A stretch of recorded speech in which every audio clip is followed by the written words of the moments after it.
ह्यो आंबो कसला कोणाकोणाक माहिती आहे.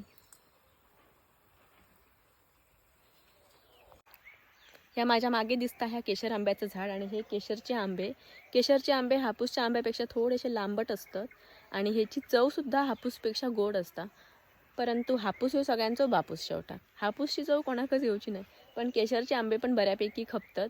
आपल्याकडे बऱ्याच लोकांका केशरच्या आंब्याची चव माहिती नाही, पण आता हळूहळू लोकांका कळाक लागला आणि केशरच्या आंब्याची सुद्धा मागणी वाढाक लागली. हे आंबे जेव्हा तयार होतील तेव्हा मी तुमका व्हिडिओ टाकीनच, म्हणजे तुमच्या लक्षात येत आणि मी तेव्हा कापून पण दाखवीन. आणि तुमका होय असतील तर तुम्ही ऑर्डर पण करा. पण थोडंसं थांबायचं लागत, कारण आमचे आंबे जरा उशिरा असतात आणि नैसर्गिकरित्या पिकवल्यामुळे ते आणखी स्लो झालेले असत. आणि सध्या तर तुमका माहिती आहे आमच्याकडे त्या दिवशीसुद्धा शिवरा पडली.